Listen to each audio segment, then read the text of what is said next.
they say like people who run to tell their story first, they do it because they're scared of like the truth, you telling your truth. Yeah. So they got to paint this picture of you, let that be the narrative, and make people believe you're this bad person before you can do it to them. You know what I'm saying?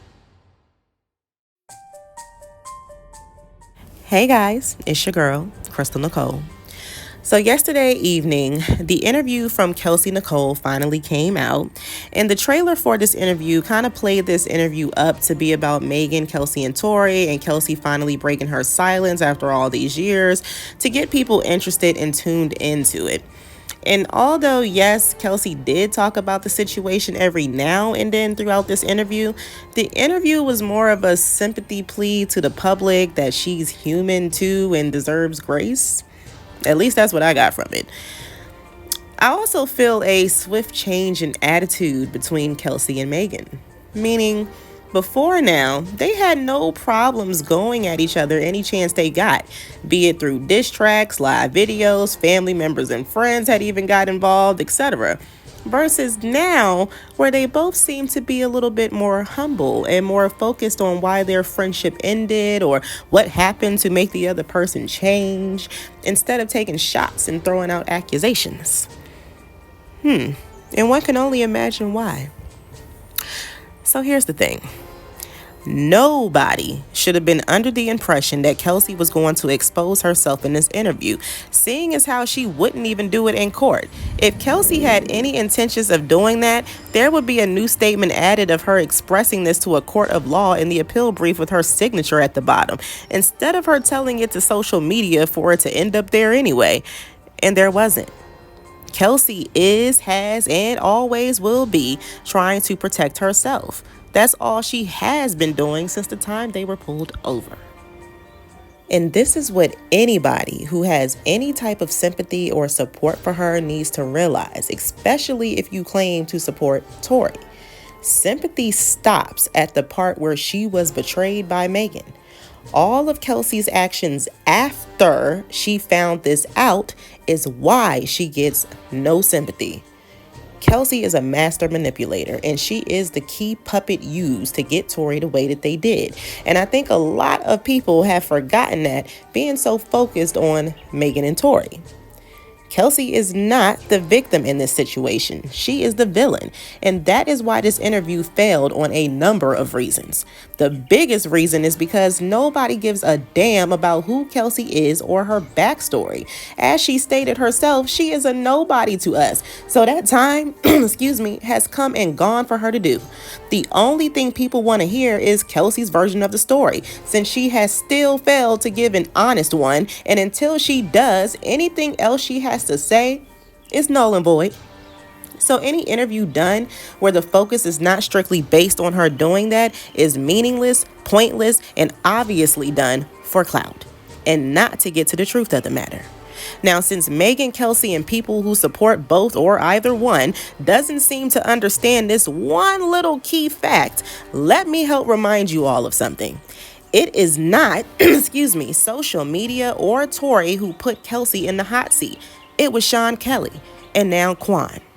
It was the evidence of a fight. It was the evidence of the GSR found on Kelsey. It was the reason behind the fight that gave Kelsey motive to be the shooter that caused the problem. And until Megan, Kelsey, the DA, or the court of public opinion can explain all that evidence against Kelsey that points to her being the shooter, she will forever and always be considered a suspect in this case. And thanks to prosecutors not proving a damn thing in this case against Tory, they can be added to the list for why people still do not believe Tory did this and believe the eyewitnesses' versions of events. So with that being said, I don't know why there is still any debate on what really happened here. It's clear as day what happened. The eyewitnesses have told you what happened, yet there is still debate going on like if Megan shot herself and maybe Kelsey really didn't do it like she said. Why is that? Why is the eyewitnesses not enough? Why is the evidence not enough? Why does there have to or need to be a video to confirm anything with all the information we have available on this case? Why is Megan and Kelsey's wildly different versions of events not the light bulb for everybody that makes everything click to how this setup went wrong? So I'm going to lay this out one more time, and I want you all to pay very close attention. The evidence that it was Kelsey is laid out within both girls' story of what happened after the shooting.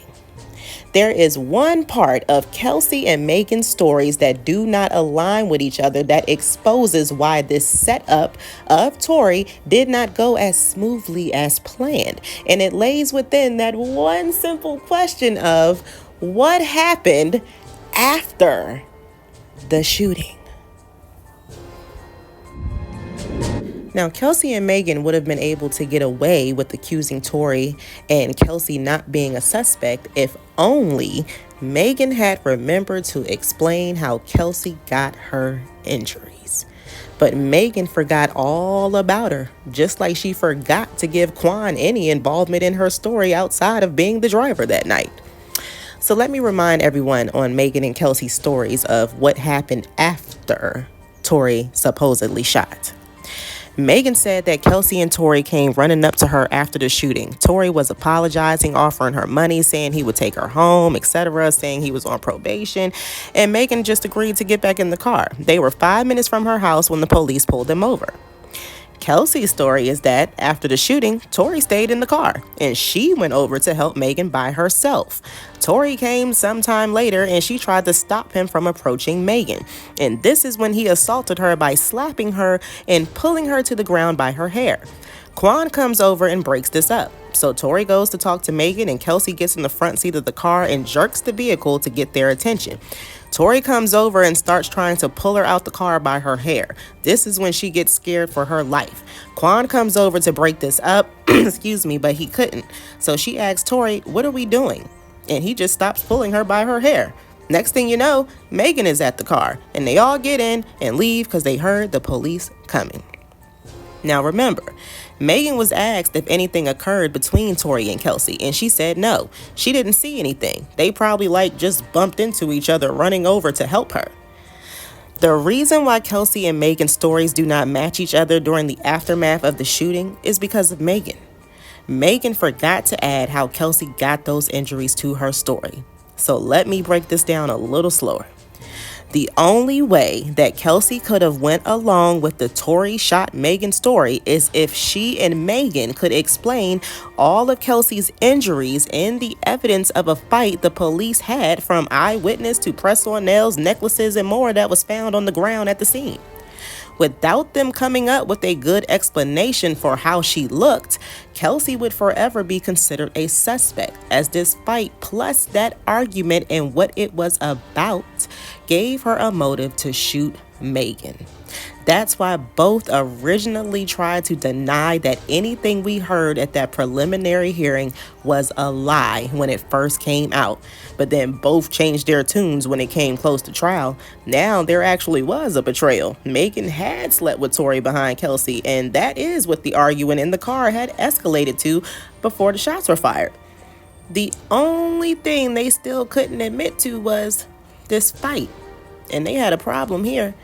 Because thanks to Megan completely icing Kelsey out and forgetting to add that part into her story, Kelsey had, no way to explain her bruises without a witness to back that up. So she still needed Megan if she was going to absolve herself of any wrongdoing that night.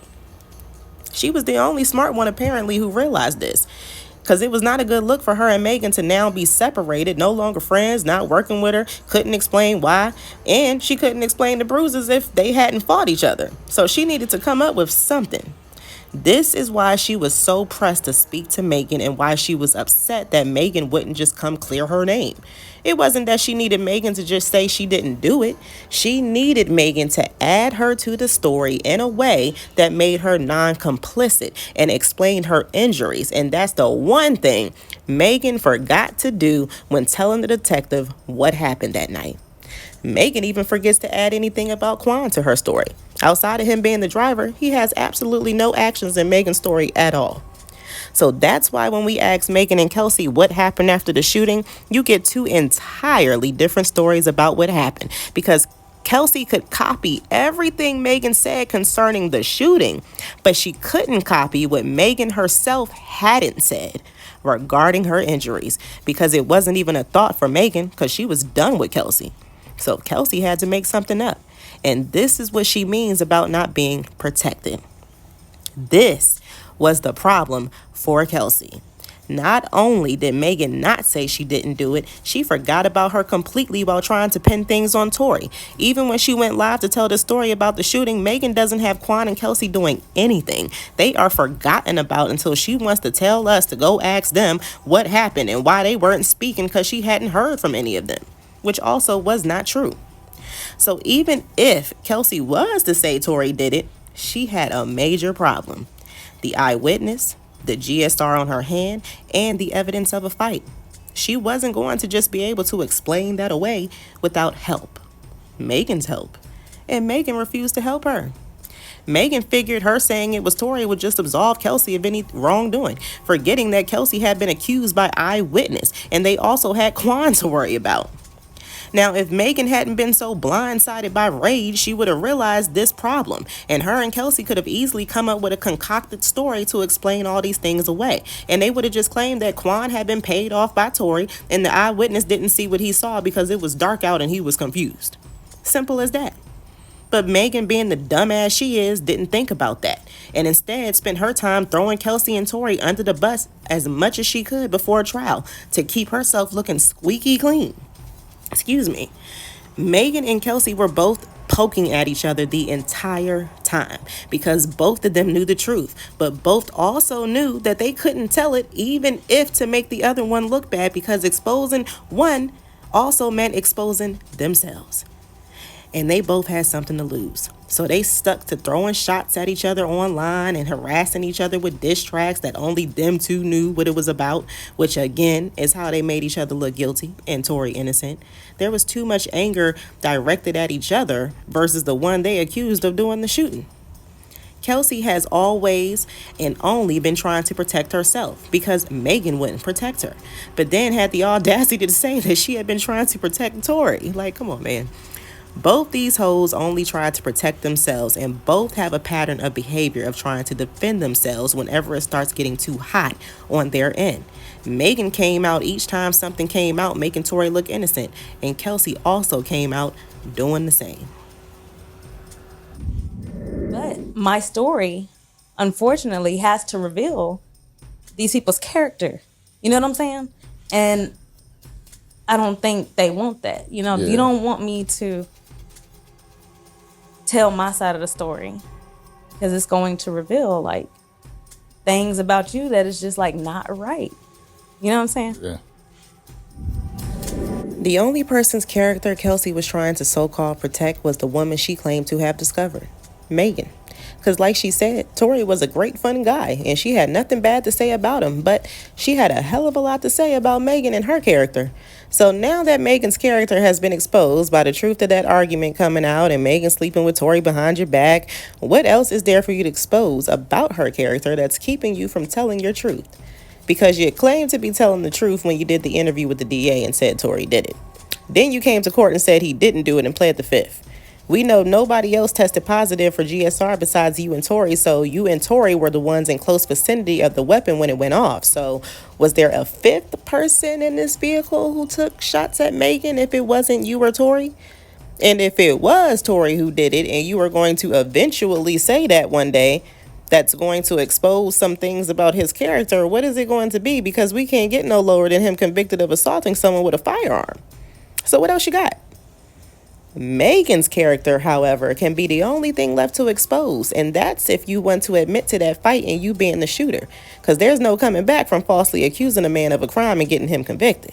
So whenever you're ready, Kelsey, because it's been 4 years and you still talking about when you ready. Nothing is keeping you from telling your truth but you, unless you have a court order or some other legally binding contract keeping you from being able to say it. You can speak freely. But like you already said, unless Megan holds herself accountable, you don't plan on doing the same thing either.